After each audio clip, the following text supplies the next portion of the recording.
وقال تعالى في شان حبيبه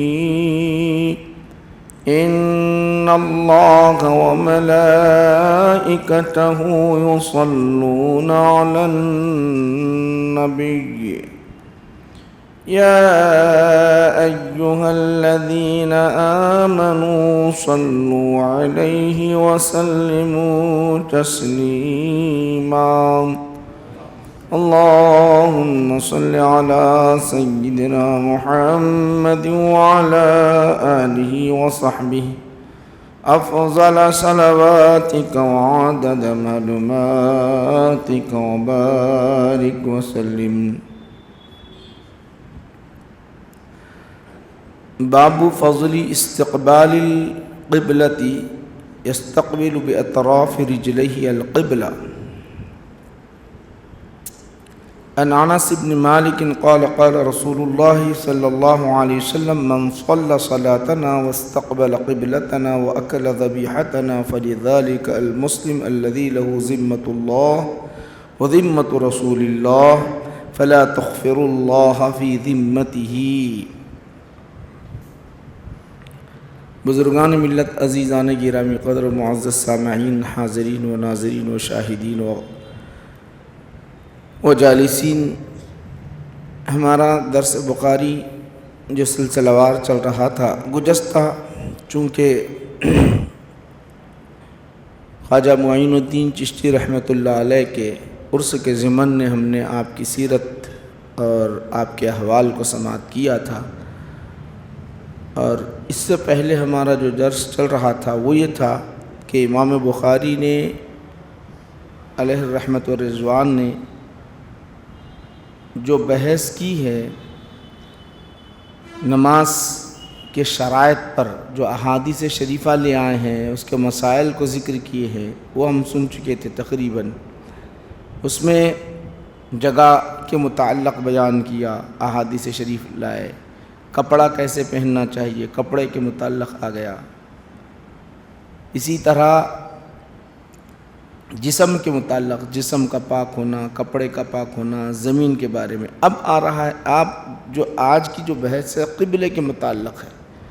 شرائط صلاۃ کی ترتیب پہ انہوں نے احادیث شریفہ یہاں پر لے آئے ہیں، تو وہ آپ کو احادیث شریفہ آپ کو سنیے کیا کیا حدیث شریف لائے ہیں. وہ قبلے کی طرف رخ کرنا شرط ہے حالت نماز میں. اگر غیر قبلے کی طرف آپ رخ کر لیے، یعنی قبلہ چھوڑ کر آپ نے نماز ادا کی، آپ معلوم رکھتے ہوئے اگر آپ کو علم ہے اس کے باوجود آپ نے نماز ادا کی، چاہے فرض ہو، چاہے سنت ہو، چاہے نفل ہو، آپ کی نماز نہیں ہوگی، کوئی نماز نہیں ادا ہوگی.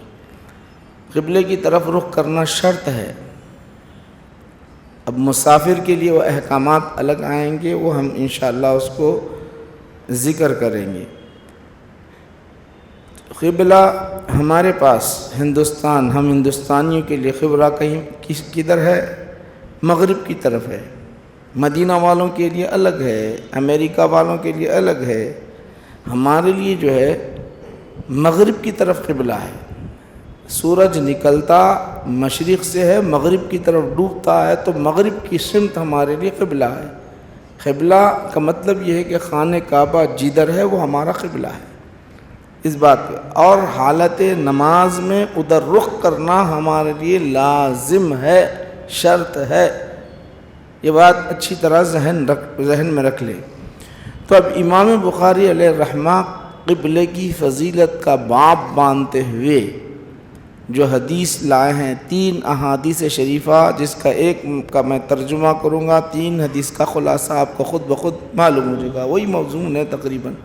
مقررات لے آتے ہیں امام بخاری.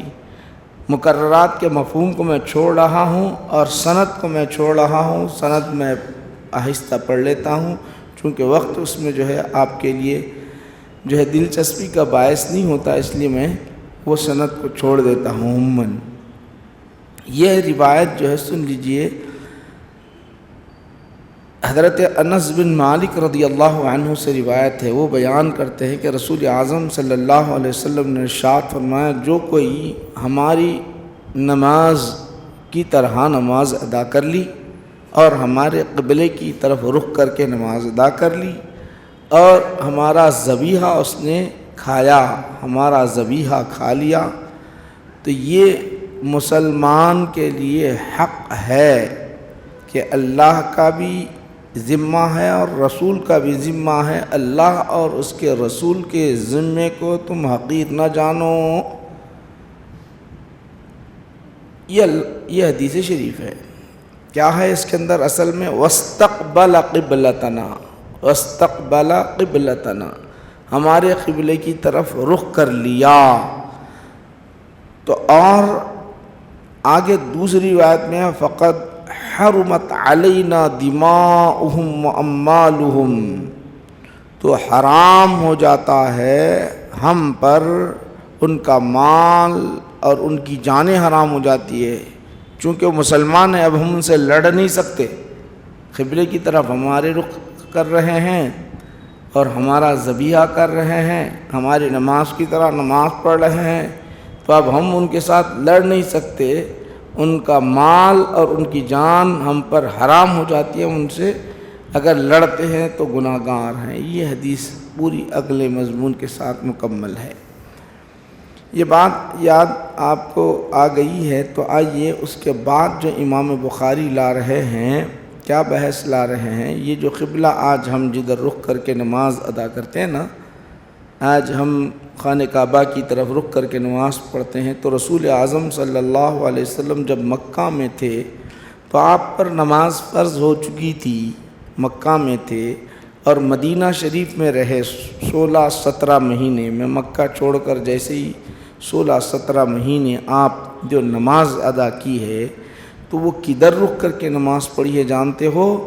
آپ صلی اللہ علیہ وسلم نے بیت المقدس کی طرف رخ کر کے نماز پڑھی ہے۔ مدینہ کے اندر پہلے ابتدائی جو دور رہا، 16-17 مہینے کا جو ابتدائی دور رہا، وہ جو دور تھا، اس میں اللہ کے رسول صلی اللہ علیہ وسلم خانہ کعبہ کی طرف رخ کر کے نماز نہیں پڑھتے تھے، بلکہ کدھر رخ کر کے نماز پڑھتے تھے؟ بیت المقدس۔ بیت المقدس جو ہے بالکل مخالف سمت میں ہے، مدینہ کے اندر بالکل مخالف سمت ہے۔ یوں سمجھ لو کہ ہم ادھر جو رخ کر کے نماز پڑھ رہے ہیں مغرب کی طرف، تو گویا بیت المقدس یوں سمجھے کہ وہاں کے لیے مشرق کی طرف ہے۔ تو پہلے 17 مہینے تک کدھر رخ کر کے نماز پڑھتے رہے وہ آقا نبی کریم صلی اللہ علیہ وسلم 16-17 مہینے تک بیت المقدس کی طرف رخ کر کے نماز پڑھتے رہے۔ حضور نبی کریم صلی اللہ علیہ وسلم بیت المقدس کی طرف رخ کر کے نماز پڑھتے رہے، اور رسول پاک علیہ السلام کی چاہت یہ تھی، اور دعائیں مانگتے رہے، ہمیشہ یہ دعا کرتے رہے کہ پروردگار عالم، میرے دادائے محترم سیدنا ابراہیم علیہ السلام، سیدنا اسماعیل علیہ السلام نے جو خانہ کعبہ تعمیر کی ہے، اے اللہ اس کو قبلہ بنا دے، وہ جہت کو قبلہ بنا دے۔ ہمیشہ دعائیں مانگتے رہے اور حضرت جبرائیل سے بھی ذکر کرتے رہے۔ یہ سلسلہ جاری رہا۔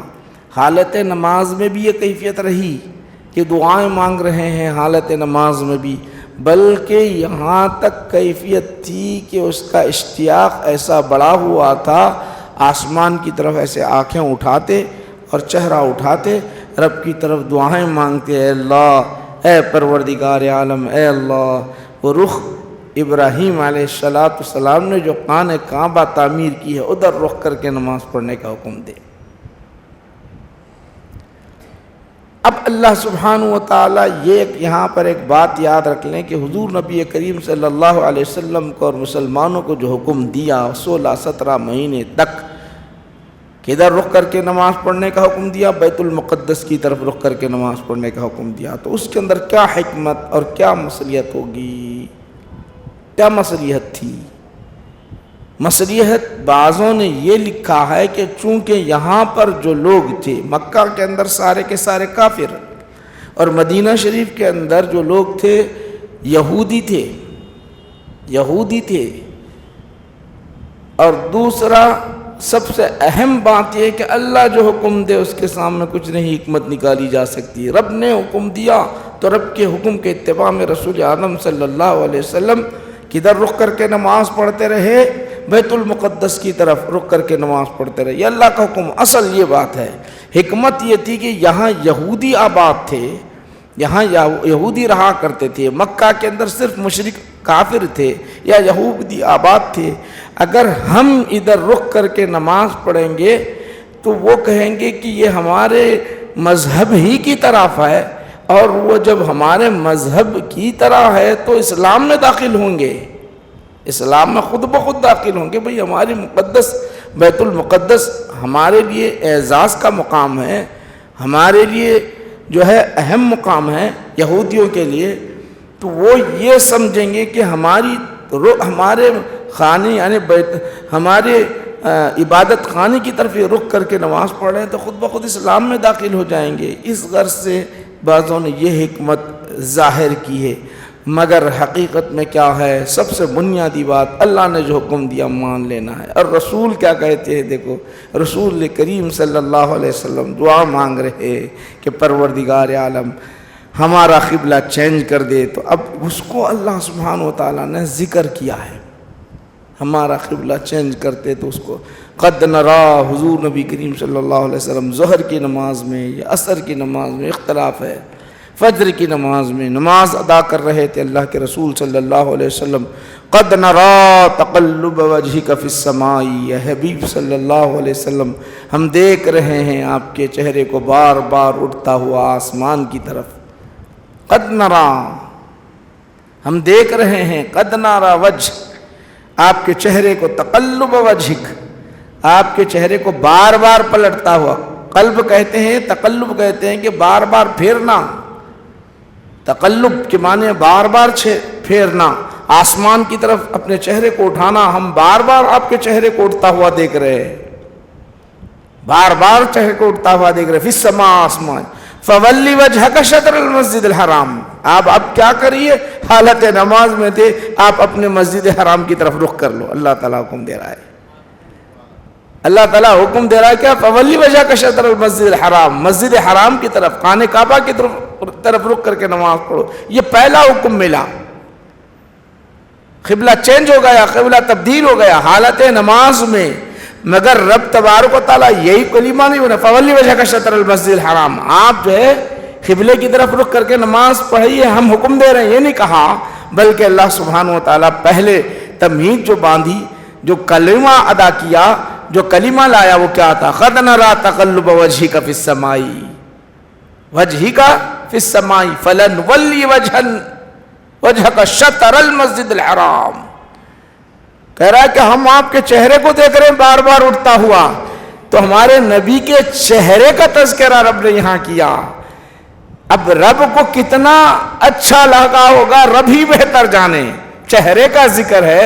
یہ آقا نبی کریم صلی اللہ علیہ وسلم کا یہ دعا کا طریقہ، یہ اشتیاق، یہ دعا، یہ جو تڑپ، یہ جو چاہت، یہ جو خواہش رضا، اللہ کی رضا، یہ تمام چیزیں یہ رب تبارک و تعالیٰ کیسا ذکر کر رہا ہے؟ قد نرا، ہم آپ کے چہرے کو بار بار اٹھتا ہوا دیکھ رہے ہیں. اے حبیب، آپ اپنے چہرے کو تبدیل کر دیجئے، یعنی رخ پھیر دیجئے. کدھر؟ قبلے کی طرف رخ پھیر دیجئے، بیت الحرام کی طرف، مکہ مکرمہ کی طرف، جہاں خانہ کعبہ ہے وہاں پر رخ کر کے نماز ادا کر دیجئے. بولنے کا انداز کتنا پیارا ہے، ذرا غور کرو. اب یہ جب حکم ملا تو اللہ کے رسول صلی اللہ علیہ وسلم نماز میں پلٹ گئے.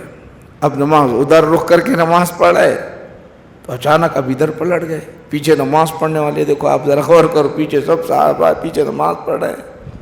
یہ اکیلے نماز نہیں پڑھ رہے تھے، جماعت کے ساتھ نماز ہو رہی تھی، جماعت کے ساتھ نماز ہو رہی تھی. صفیں پیچھے تھی، آقا نماز پڑھا رہے تھے. حکم مل گیا. اب حکم ملتے ہی اللہ کے رسول صلی اللہ علیہ وسلم نے چہرے کو پھیر دیا. پھیرنا تھا کہ سب صحابہ فوراً اپنے چہرے کو پھیر دیے. تب آئے کہاں ہوں گے؟ حضور سے آگے، حضور سے آگے ہی ہوئے نا بھائی. اب ادھر کھڑے میں آقا نبی کریم صلی اللہ علیہ وسلم ادھر کھڑے ہوئے تو صحابہ ادھر پیچھے کھڑے ہوں گے.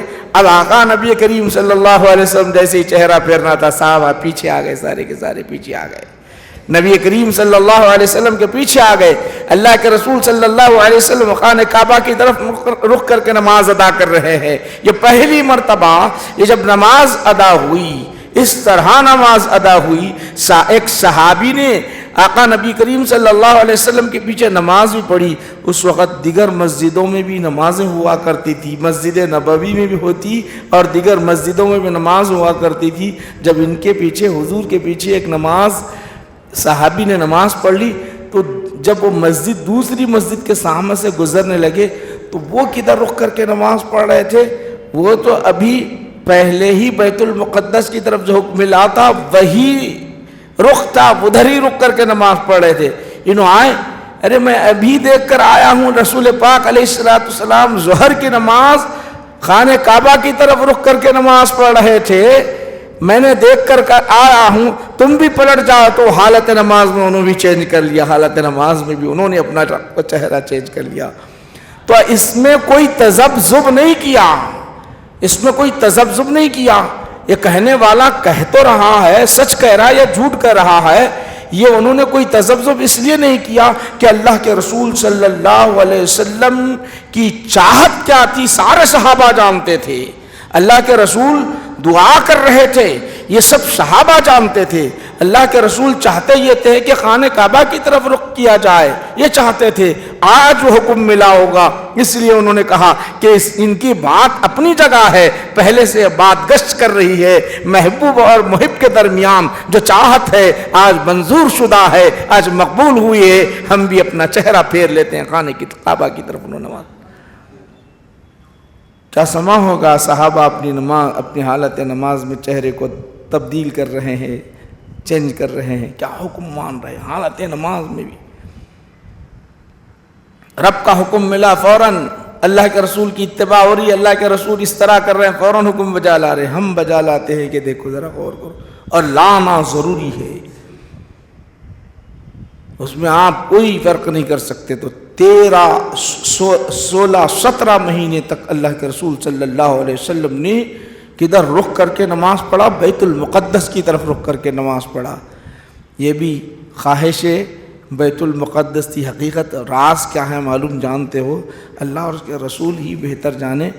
خانہ کعبہ جتنا عظمت والا ہے وہ بیت المقدس بھی عظمت والی مقام، عظمت والی جگہ، عظمت والے مقام، عظمت والی جگہ ہے. وہ بھی انبیاء علیہ السلام کا مرکز ہے. وہ سارے انبیاء وہیں پر آئے. 1,24,000 کے اندر اکثر انبیاء وہیں پر اترے.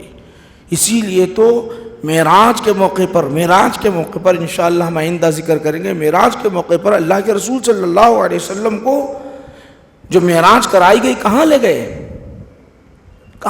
بیت المقدس کی طرف. دنیا میں اگر کوئی افضل مقام ہے تو خانہ کعبہ کے بعد اگر کوئی افضل مقام ہے تو بیت المقدس ہے. اس زمانے میں جب اب تو جو ہے نبی کریم صلی اللہ علیہ وسلم آرام جہاں فرما رہے ہیں، آپ جہاں آرام فرما رہے ہیں وہ مقام آپ کے جسد مبارک سے لگا ہوا سب سے افضل مقام ہے، سب سے افضل مقام ہے. تو اس وقت آپ کو جو سیر کرائی گئی زمین کی، دنیا کی سیر کرائی گئی، افضل 2 مقام دنیا کے اندر دھرتی پر سب سے افضل مقام وہ خانہ کعبہ ہے اور بیت المقدس ہے. تو بیت المقدس اتنا افضل ہے کہ وہ بھی اللہ کی بارگاہ میں دعا کیا ہوگا، اے اللہ آخر الزمان نبیوں کا سردار آخر الزمان نبیوں کا سردار وہ مکہ میں آئے گا، اور مکہ میں جب آئے گا تو خانہ کعبہ کی طرف رخ کر کے نماز پڑھنے کا حکم ملے گا. صرف اعزاز خانہ کعبہ کو ہی مل رہا ہے، میں محروم ہو رہا ہوں. وہ بھی عرض کیا ہوگا رب کی بارگاہ میں، مولا میں محروم ہو رہا ہوں، اس کو اعزاز، خانہ کعبہ کو اعزاز، میں محروم ہو رہا ہوں. میری دعا یہ ہے کہ وہ بھی میری طرف رخ کر کے نماز پڑھے تاکہ مجھے اعزاز مل جائے، تاکہ مجھے اعزاز مل جائے. وہ دعا تھی بیت المقدس کی رب نے قبول فرمائی، اور 16-17 مہینے تک کہا اے حبیب یہ دعا بیت المقدس نے کی ہے، اب تم ادھر رخ کر کے نماز پڑھو. تمہارے صحابہ بھی ادھر رکھ کر کے نماز پڑھتے رہے، وہ دعا بیت المقدس کی قبول ہو رہی ہے، قبول ہو رہی ہے. حقیقت راز تو یہ ہے، حقیقت راز تو یہ ہے، کیونکہ وما ارسلناک الا رحمۃ للعالمین. میرے آقا نبی کریم صلی اللہ علیہ وسلم صرف انسانوں کے لیے رحمت نہیں ہے، جنوں کے لیے رحمت نہیں ہے، سارے عالم کے لیے رحمت ہے. عالم صرف انسان اور جن ہی نہیں ہے، سارے عالم کے لیے رحمت ہے. جہاں حیوانات کے لیے جو ہے رحمت ہے، انسانوں کے لیے رحمت ہے، اجنہ کے لیے رحمت ہے، وہاں جمادات کے لیے بھی رحمت ہے. یہ جمادات کے لیے، یہ نباتات کے لیے رحمت ہے. اللہ کے رسول صلی اللہ علیہ وسلم سب کے لیے رحمت ہے. تب یہ مسئلہ آپ کو یہ معلوم ہو گیا کہ 16-17 مہینے تک بیت المقدس کی طرف رخ کر کے نماز ادا فرمائی. تو رسول اعظم صلی اللہ علیہ وسلم آج ہم کدھر رخ کر کے نماز پڑھتے ہیں؟ خانہ کعبہ کی طرف رخ کر کے نماز پڑھتے ہیں. ہزاروں میل دور ہے، ہزاروں میل دور رہنے والے کے لیے وہی حکم ہے. اب رہا خانہ کعبہ ہے کتنا، آپ دیکھتے ہیں تصویروں میں دیکھتے ہیں اس پر غلاف چڑھا ہوا ہوتا ہے، پردہ ہوتا ہے، یہ سب 4 دیواری پیک ہے، ایک دروازہ ہے. اب کوئی داخل نہیں ہوتا، سال میں ایک مرتبہ مخصوص لوگ داخل ہوتے ہیں، پھر اندر کی صفائی ہوتی ہے، اندر کی صفائی ہوتی ہے. مگر اس زمانے میں کیا تھا، یہ ڈور کھلے تھے، دروازے کھلے تھے. غیر مسلم جہالت کے دور میں تو کھلے تھے، اس کے اندر بتیں رکھی ہوئی تھی، اس کے اندر بتیں رکھی ہوئی تھی. جب فتح مکہ ہوا تو اللہ کے رسول اندر جتنے بتیں تھے سب نکال کر پھینک دیے. صفائی ہونے کے بعد رخ کر کے تو ادھر نماز پڑھنا ہے نا بھائی. یہ یوں سمجھ لوں کہ بغیر تمثیل کے میں آپ کو بتانا چاہ رہا ہوں، اتنا ہے خانہ کعبہ، یہ 4 دیواری ہے. اب ادھر والے ادھر رخ کے نماز پڑھیں گے، ادھر والے ادھر رخ کر کے نماز پڑھیں گے، ادھر والے ادھر رخ کر کے نماز پڑھیں گے. نہیں، اگر ادھر والے ادھر رخ کر کے نماز پڑھیں تو خانہ کعبہ کی طرف رخ ہی نہیں نا بھائی آپ کا. آپ ادھر کر کے کر رہے تو نہیں ہیں، آپ والے ادھر کر رہے تو نہیں ہیں. اس کے لیے میں آپ سمجھا رہا ہوں. تو کیا کوئی خانہ کعبہ میں نماز پڑھے تو ہوتی یا نہیں ہوتی، اس پر بحث آگے کر رہے ہیں. اندر ہی ڈائریکٹ اندر پڑھ لے دو. پہلے وہ حدیث کو لائے ہیں، کیا لائے ہیں سن لیجئے کہ تاکہ آپ کو ذہن میں آ جائے اور مسائل بھی حل ہو جائے، تاکہ آپ فقال ابن عمر فاقبلت والنبی صلی اللہ علیہ وسلم قد خرج واجد بلالا قائما بین البابین فسألت بلالا فقلت اصلى النبی صلی اللہ علیہ وسلم فی الکعبہ قال نعم رکعتین بین الساریتین اللتین عن یساره اذا دخلت ثم خرج فصلى في وجه الكعبہ رکعتین. کیا اندر اگر کوئی نماز پڑھے تو ادا ہوگی یا نہیں ہوگی؟ اندر خانہ کعبہ کے اندر جا کے دروازہ کھولے اور اندر چلے گئے نماز پڑھے نہیں، یہ ایک بحث ہے.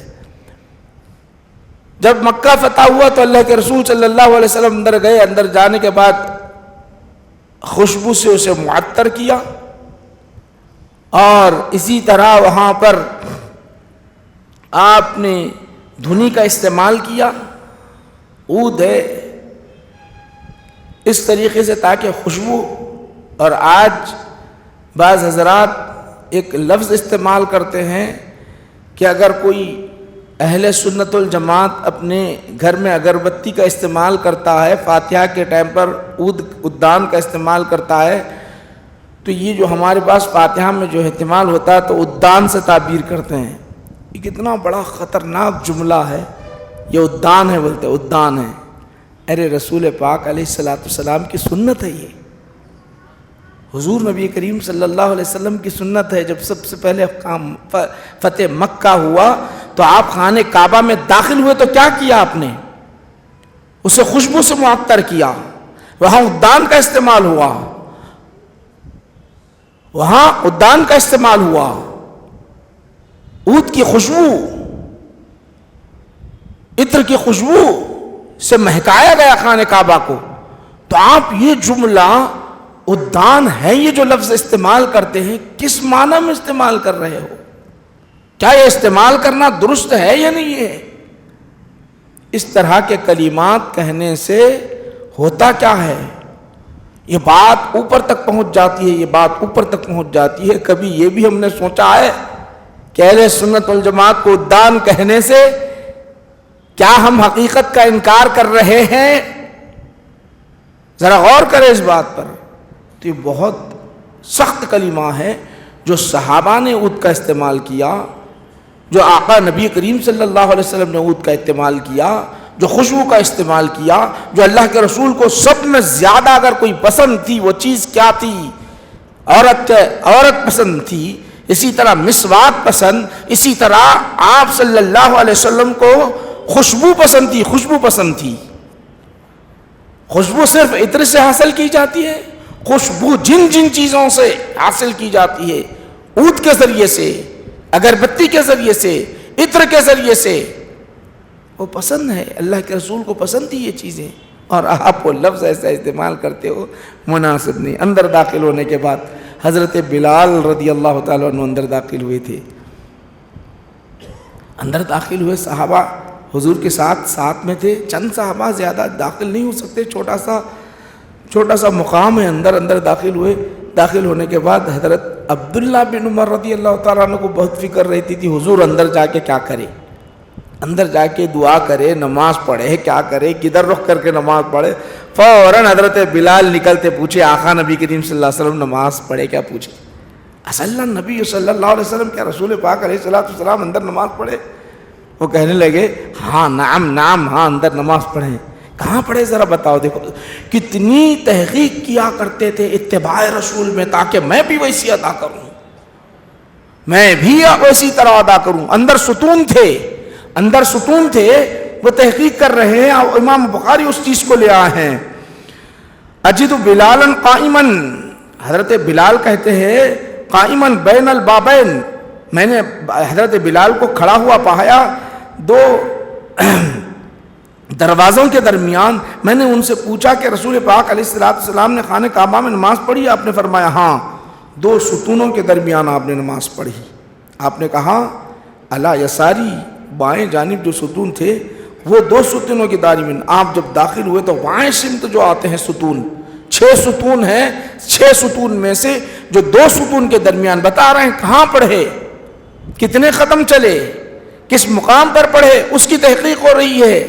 اور کس جگہ پڑھے تو اس جگہ پڑھے. تو حضرت بلال رضی اللہ تعالیٰ عنہ سے جب انہوں نے سنا تو فوراً کہنے لگے ہم بھی تو وہاں نماز پڑھے. جب حضرت عبداللہ بن عمر رضی اللہ تعالیٰ عنہ داخل ہوتے، خانہ کعبہ کے اندر داخل ہوتے، انہیں موقع ملتا تو وہاں وہ آپ نماز ادا کیا کرتے تھے تاکہ رسول پاک علیہ السلام کے اتباع میں سنت ادا ہو جائے. بلکہ حضرت عبداللہ بن عمر رضی اللہ تعالیٰ عنہ کا حال یہ تھا کہ جب مدینہ سے مکہ جب آتے تھے تو انہوں وہ مقام تلاش کرتے تھے حضور کہاں بیٹھے، حضور کہاں بیٹھے، کہاں کھائے، کہاں پانی پیے، کس درخت کے نیچے بیٹھے. عاشقوں کا یہ حال ہوتا ہے، کس جگہ پانی پیے وہیں پانی پینا ہے، کس جگہ کھانا کھائے وہاں کھانا کھانا ہے، کس جگہ سواری کو بٹھائے وہاں سواری بٹھانا ہے، کس جگہ نماز پڑھے وہاں نماز پڑھنا ہے، کہاں رات گزارے وہاں رات گزارنا ہے، کہاں دن گزارے وہاں دن گزارنا ہے. سب تحقیق کرتے جا رہے ہیں. عبداللہ بن عمر رضی اللہ تعالیٰ عنہ مکہ سے لے کر مدینہ تک وہیں پر کھڑے ہوتے ہیں، وہیں پر وہ افعال ادا کرتے رہے، وہی افعال ادا. یہ عاشقوں کا حال ہوتا ہے. حالانکہ فرض نہیں ہے کھانے کی جگہ کھاؤ، سواری باندھنے کی جگہ سواری باندھو. یہ راستے میں جو رات یہاں گزارے ہیں تو رات یہیں پر گزارو. یہ مکہ سے مدینہ کے درمیان جو مسافت ہے وہاں رکنا وہ فرضیت میں سے نہیں ہے، کام الہی نہیں ہے وہ. مگر عشق کیا کہتا ہے، عشق کیا کہتا ہے، میرے محبوب جیسا کیے ہیں میں بھی ویسا ہی کرتا رہوں، میرے محبوب جیسا کیے ہیں میں ویسا کرتا ہوں. تو یہ حالت کی کیفیت رہی. مسئلہ اندر آپ نماز پڑھیں گے تو ہو جاتی ہے، نماز ہو جاتی ہے. حضور نے نماز پڑھی ہے تو اب رہا مسئلہ کدھر رخ کرنا. وہاں اندر گئے، اب یہ اندر آپ چلے گئے، اب ادھر والے ہیں تو ادھر رک کر کے نماز پڑھائے، ادھر والے ہیں تو ادھر رک کر کے نماز پڑھائے، ادھر اب اندر کے بعد کہاں اندر، یہ اس کے اندر چلے گئے، اب اس کے اندر سے آنے کے بعد اب نماز کے ادھر رک کر کے نماز پڑھنا کدھر کرنا ہے؟ ابھی یہاں تھے آپ، اندر داخل ہو گئے تو اب کہاں کرنا؟ تو آپ اندر داخل ہونے کے بعد جدھر رخ کریں گے ادھر نماز ہو جائے گی، ادھر کرو ادھر کرو ادھر کرو ادھر کرو، جدھر چاہے، چونکہ خانہ کعبہ سے آپ اندر خانہ کعبہ کے اندر ہیں، جدھر چاہے آپ رخ کر کے نماز پڑھیں گے، آپ کی نماز ہو جائے گی۔ یہ بات آپ کو واضح ہو گئی ہے، تو آئیے اپنی بات کو میں ختم کرنے کی طرف آ رہا ہوں۔ وہ آگے کیا ہوا معلوم؟ جیسے ہی صحابہ 16-17 مہینے تک خانہ کعبہ کی طرف یعنی بیت المقدس کی طرف رخ کر کے نماز پڑھے تھے، یہودی بڑے ہوشیار قسم کے تھے، وہ کسی طرح مسلمانوں میں انتشار پیدا کرنا اور مسلمانوں میں اختلاف پیدا کرنا، الجھن پیدا کرنا، ان کو اسلام سے کسی طرح پھیرنا ان کا ایک طریقہ کار تھا، شروع سے چلتا آیا۔ تو یہودی کہنے لگے ٹھیک ہے، اب یہودی کہنے لگے یہ 16-17 مہینے کے درمیان جو رخ کر کے بیت المقدس کی طرف رخ کر کے نماز پڑھتے رہے، اسی اثناء میں اگر کوئی مر گیا، یہ درمیان میں ادھر رخ کر کے نماز پڑھتے رہے، پھر ان کی نمازیں نہیں ہوئی، جب نمازیں نہیں ہوئی تو مسلمان باقی نہیں آیا تو اس کو عذاب ہوگا، شوشہ چھوڑ دیا ہوگا۔ سمجھ میں آ رہی بات میں کیا کہنا چاہ رہا ہوں آپ کو؟ بھئی 16-17 مہینے کے درمیان کوئی نہ کوئی جب بیت المقدس کی طرف جو ہے رخ کر کے نماز پڑھتے رہنا، کوئی نہ کوئی صحابی کا انتقال ہوا ہوگا، صحابہ کا انتقال ہوا۔ اب وہ جو صحابہ بیت المقدس کی طرف رخ کر کے نماز پڑھتے رہے، جو صحابہ بیت المقدس کی طرف رخ کر کے نماز پڑھتے رہے، وہ درمیان میں انتقال کر گئے، اب خانہ کعبہ کی طرف انہوں نے کبھی زندگی میں رخ کیا ہی نہیں۔ جب کیا ہی نہیں ہے تو پھر ان کی عبادتوں کا حال کیا ہوگا، ان کے ایمان کا حال کیا ہوگا؟ اب مسلمان باقی نہیں بن کے اعتراض کرنا شروع کر دیا ہوگا۔ اعتراض کرنا تھا، رب تبارک و تعالیٰ نے کیا کیا؟ فوراً آیت کریمہ نازل فرما دی اللہ سبحانہ و تعالیٰ نے، فوراً۔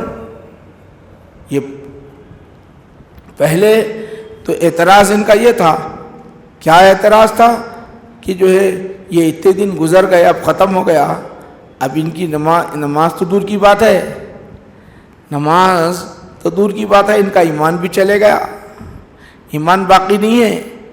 اب ایمان جب باقی نہیں ہے تو اب یہ جہنم ہے، جہنم میں چلے جائیں گے۔ عجیب سے اعتراض کرنے گئے۔ پہلے تو سب سے پہلے اعتراض یہاں امام بخاری لے آ رہے ہیں، کیا اعتراض کر رہے ہیں؟ فَأَيْنَمَا تُوَلُّوا فَثَمَّ وَجْهُ اللَّهِ، آگے اعتراض کر رہے ہیں۔ ان کا اعتراض یہ تھا کہ وَلَئِنْ أَتَيْتَ الَّذِينَ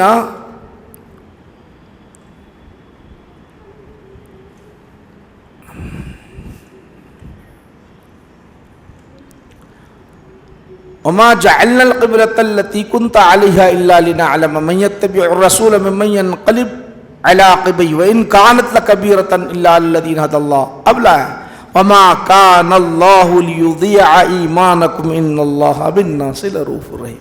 ان کا اعتراض باطل کر دیا۔ اللہ کی شان یہ نہیں ہے کہ ان کے اعمال کو ضائع کر دے، ان کے ایمان کو ضائع کر دے۔ پہلے جو ایمان لائے، ایمان لانے کے بعد وہ بھی ہمارا حکم تھا، وہ ہمارے حکم کی انہوں نے اتباع کی، ان کے ایمان کو ہم ضائع کرنے والے نہیں ہیں۔ اللہ تعالیٰ فرما دیا وَمَا كَانَ اللَّهُ لِيُضِيعَ إِيمَانَكُمْ بلکہ إِنَّ اللَّهَ بِالنَّاسِ لَرَءُوفٌ رَحِيمٌ، بے شک اللہ سبحانہ و تعالیٰ بڑا مہربان نہایت رحم کرنے والا۔ یہ آیت کریمہ نازل فرما دی۔ دل میں دل سے جانا۔ آج غور کرو کہ ظالم لوگ دنیا میں قرآن کو اپنے پیروں سے روند رہے ہیں، مشرک اور کافر۔ مسلمانوں کے لیے بہت بڑا چیلنج، جلا رہے ہیں، مسلمانوں کے لیے بڑا چیلنج ہے۔ یہاں اٹھ کر کھڑے ہو جاتے ہر کوئی لڑنے کے لیے، جھگڑنے کے لیے، درست نہیں ہے. اور آپ جو عمل کر رہے ہیں، جانتے ہو یہ خانہ کعبہ ہے، پیر پہ میں لمبے پیر پہ کیسے رکھوں جانتے ہو. تو یہ ہمارے اعمال کا نتیجہ ہے، یہ ہمارے اعمال کا نتیجہ ہے. اگر ہم اپنے عبادت گاہوں کی اور معظم چیزوں کی ہم اپنے دل سے قدر کریں گے تو پھر کسی کی ہمت نہیں ہوگی اس طرح کرنے کی، کسی کی طاقت نہیں ہوگی. آج کروڑہ مسلمان ہیں، یہ بدماش جس ملک کے بھی ہیں قرآن کو جو جلا رہے ہیں، سامنے جلا رہے ہیں. چیلنج ہے مسلمانوں کو، سارے عالم کے مسلمانوں کو چیلنج ہے، مگر کوئی قوت و طاقت ہے؟ مسلم ممالک ہیں، کچھ قوت و طاقت ہے اس کو روک سکنے کی؟ دل میں درد ہوتا ہے، تکلیف ہوتی ہے، صرف تکلیف کو محسوس کر رہے ہیں، دل میں درد کو محسوس کر رہے ہیں، مگر ہم کچھ نہیں کر سک رہے ہیں. اتنی میجارٹی حکومتیں ہونے کے باوجود،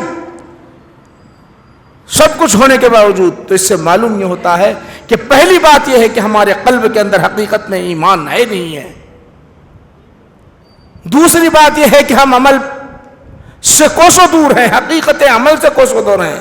بظاہر دکھ رہے ہیں سجدہ کرتے ہوئے، بظاہر مسجد آباد ہے، حقیقت عبادت سے ہم کوسوں دور ہیں. اگر ہم حقیقت میں نماز ادا کر لیں، حقیقت میں اپنے جو ہے چیزوں کی ادب والی چیزوں کی ادب بجا لاتے رہے، اس کی قدر کرتے رہے، تو پھر ان کی ہمتیں نہیں ہوں گی میرے بھائیوں، ان کی ہمتیں نہیں ہوں گی. یہ بہت برا فعل کر رہے ہیں بدماش. اللہ انہیں تو غارت کر دے گا، مگر مسلمانوں آج جاگو، بیدار ہو جاؤ. ہماری ذمہ داری ہے بیدار ہو جاؤ. یہ مسلم ممالک کی ذمہ داری ہے، اہم بات مسلم ممالک کی ذمہ داری ہے. اس کا سدباب کرے، اگر ڈٹ کر سب مل کر اگر سدباب کرے تو کوئی آواز نہیں اٹھائے گا. اپنی دنیا کے خاطر، اپنی کرسی کے خاطر، اپنے عیش و آرام کے خاطر اسلام کے خلاف ہر وقت سازشیں ہو رہی ہے، مگر اٹھ کر کھڑے نہیں ہوتے. افسوس ہے. اللہ کی بارگاہ میں ہر ایک کو جواب دینا ہے. بہرحال ہم کو یہاں تک جو ہے آج کی بات تکمیل کرنی تھی، آج ہم آپ کو بتا دیے ہیں. پھر آئندہ بہت اہم مضمون آ رہا ہے کہ خانہ کعبہ کی طرف رخ کر کے تھوکنا، اور اللہ کے رسول کا کیا فعل تھا اس وقت. آپ نے جو دیکھا تو کیا کیا اللہ کے رسول نے، کیا عمل کیا، وہاں سے انشاءاللہ العزیز آئندہ ہم سنیں گے. نوجوانوں سے، بزرگوں سے گزارش ہے کہ اپنے ملاقاتیوں کو لے آئے، ساتھیوں کو لے آئے، محلے والوں کو لے آئے، دعوت فکر دے تاکہ جو ہے یہاں پر کچھ اصلاح ہو سکے، اپنے اعمال کی اصلاح ہو سکے، معلومات ہو جائے. ماشاءاللہ یہ چند باتیں آپ حضرات کے ساتھ پیش کیا ہوں. اگر کسی کوئی سوال کرنا ہے تو پوچھ لیجئے، جوابات دیے جائیں گے آپ کو. ایک صاحب بولے یہ پیر میں ڈوری رہے تو نماز نہیں. ہاں ابھی بولتا ہوں، بیٹھ جائیے. اور کسی کا کوئی سوال؟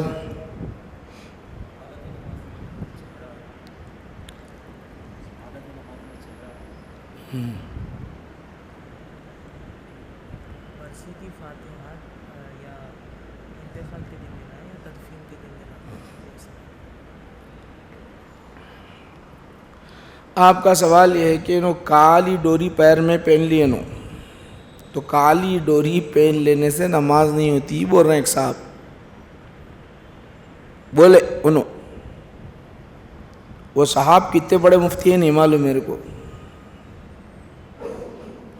ترمذی شریف میں یہ ہے کہ آپ اٹھا کر دیکھ لیجئے، کالی ڈوری تو دور کی بات ہے، اگر کسی کو نظر لگ جاتی تو گلے میں تعویذ ڈال دیتے تھے. ترمذی شریف جلد دوم. اب کالی ڈوری پہننے کی وجہ سے آپ کی نماز نہیں ہوتی بول رہے ہیں، تو آپ ان سے پوچھو حضرت والا، آپ جو یہ جملہ بولے ہیں کس دارالافتاء نے کہا، کس مولانا نے کہا، کس مل صاحب نے کہا، کس حدیث میں ہے، ایک جملہ لا کے بتا دو بولنا. سمجھ میں بات؟ یہ تو ڈوری ہے، یہ لٹکانے کے بارے میں. جہاں تعویذات گلے میں پہننے سے اللہ کے رسول نے ابتدا میں منع فرمایا تھا، وہ کون سے تعویذات ہیں جانتے ہو؟ وہ تعویذات ہیں جس میں شرکیہ کلمات ہوتے ہیں، بتوں سے، اجنہ سے مدد مانگی جاتی ہے، اس سے منع کیا گیا۔ ورنہ بچوں کے گلے میں جو ہے تعویذات پہنائے جاتے تھے۔ ترمذی شریف کی حدیث ہے، آپ یہ ڈوری پہننے کے متعلق اگر کوئی ہے حدیث منع کی تو لائیے، نماز نہیں ہوتی بولے سو مانتا ہوں۔ ایک بات آپ کا سوال، مول صاحب کا سوال یہ ہے کہ قبلے کی طرف سے آپ کا چہرہ اگر بدل گیا، چینج ہو گیا تو نماز ہوتی نہیں ہوتی، یہ سوال کرنا چاہ رہے ہیں آپ۔ تو یاد رکھ لو کہ قبلے کی طرف آپ کو رخ کرنا، یہ سینہ، اگر آپ کا سینہ پھر گیا 45 ڈگری سے زیادہ حالت نماز میں اگر پھر گیا قبلہ خانہ کعبہ سے تو آپ کی نماز نہیں ہوتی، ورنہ ہو جاتی ہے۔ اب حالت نماز میں ادھر ادھر نہیں دیکھنا، چہرہ ادھر ادھر نہیں پلٹانا، اللہ کے رسول نے منع فرمایا۔ اگر کوئی یوں دیکھ رہا نماز تو ہو جاتی، ادھر دیکھ رہا ادھر دیکھ رہا نماز تو ہو جاتی، سمجھ میں بات، مگر مکروہ ہے اس طرح کا عمل کرنا، ادھر ادھر دیکھنا، سامنے سجدے کی جگہ دیکھنا۔ پھر آپ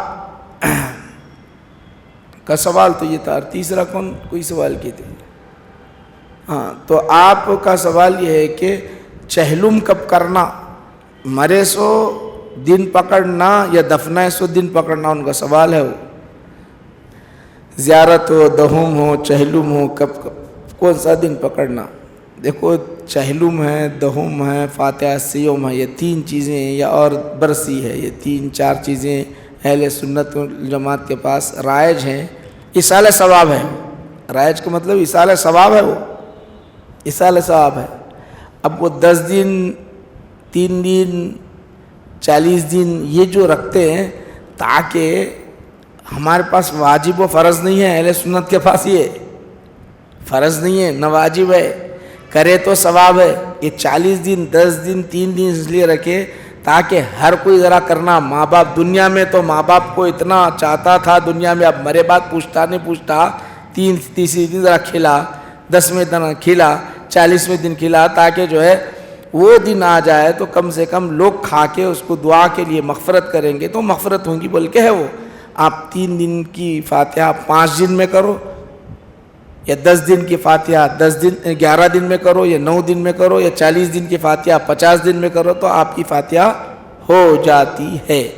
عموماً حیدرآباد دکن میں ہمارے پاس دفنانے کے بعد سے پکڑ رہی، دفنانے کے بعد سے بعض کیا کرتے ہیں انتقال کے ساتھ پکڑتے۔ بہرحال جو آپ کو اختلاف کرنے کی ضرورت نہیں ہے، اصالہ ثواب ہے، جب چاہے آپ کر سکتے ہیں۔ یہ چند سوالات کے جوابات رہے، بولیے۔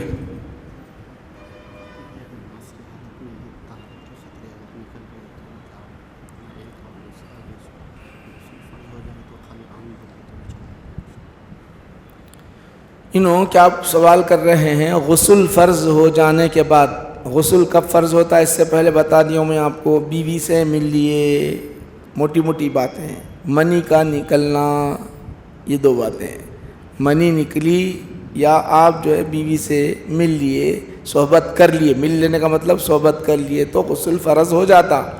اب غسل فرض ہونے کے بعد آنکھ دھو لینے کا مطلب یہ بولنا چاہ رہے ہیں سر کے بالاں چھوڑ دینا، یہ پوچھنا چاہ رہے ہیں آنکھ دھو لے تو ہو جاتا؟ کیا نہیں ہوتا، بلکہ آپ کو پورا کا پورا غسل، یعنی پورا آنکھ کا مطلب یہ ہے کہ جسم کو ایسا دھونا کہ بال برابر بھی جگہ خشک نہیں رہنا، جبھی آپ کا غسل، اور کلی بھی کرنا، ناک میں پانی چڑھانا، یہ لازم ہے۔ یہ نہیں ہوا تو آپ کا غسل نہیں، نماز نہیں، وضو نہیں۔ اب اس کے برعکس جمعہ کے دن نہاتے، پہلے سے نہائے ہوئے رہتے، پاک رہتے، جمعہ کے دن نہا لے، خالی آنکھ دھو لیے تو چل جاتا، پاک ہیں، بیوی کے پاس نہیں گئے، منی نہیں نکلی، ڈال لیے، یہاں سے ہاتھ ڈال لیے، آدھا ڈال لیے، پورا ڈال لیے تو بھی چل سکتا، گرمی کی وجہ سے جتنا چائے ڈال رہے ہیں ڈال لیے تو چل جاتا۔ اب یہ اور ایک سوال یہ کر رہے انہوں کہ پیشاب کے خطرے نکلتے رہتے تو اب کیا کرنا؟ حالت نماز میں اگر آپ کے پیشاب کے خطرے نکلے تو نماز چلے آتی نہیں رہتی انہیں۔ اب ایک وہ مریض رہتا ہے، ایسا مریض رہتا تسلسل بیل رہتا ہے، یعنی خالی پیشاب کے خطرے چلتے رہتے، گرتے رہتے، پیشاب کے خطرے کیا ہوتے؟ گرتے رہتے، مسلسل گرتے رہتے، بیماری آ جاتی اس کو، سلسلے بول کہتے ہیں اس کو عربی میں، یہ جو اصطلاح میں سلسلے بول، مطلب ایک نماز کا وقت بھی نہیں گزرتا، پیشاب کے خطرے چلتے رہتے. تو ایسا جو مریض ہوتا ہے اس کے لیے معاف ہے. کیا معاف ہے؟ ہر نماز کے وقت نیا وضو کرنا، نماز پڑھنا. ہر نماز کے وقت نیا وضو کرنا اور نماز پڑھنا، اس کے لیے حکم ہے. یہ چند باتیں آپ حضرات کے سامنے ذکر کی. اللہ کی بارگاہ میں دعا کرتا ہوں کہ پروردگار عالم ہم کو اپنی شریعت کو سمجھنے، اس پر عمل کرنے کی توفیق عطا فرما. اے اللہ ہماری اس حاضری قبول فرما لے، قرآن کو پڑھنے، احادیث شریفہ کو پڑھنے، اس پر عمل کرنے کی توفیق عطا فرما. وصلی اللہ تعالی علی خیر خلق سیدنا محمد وآلہ وصحبہ اجمعین والحمد للہ رب العالمین وما علینا الا البلاغ.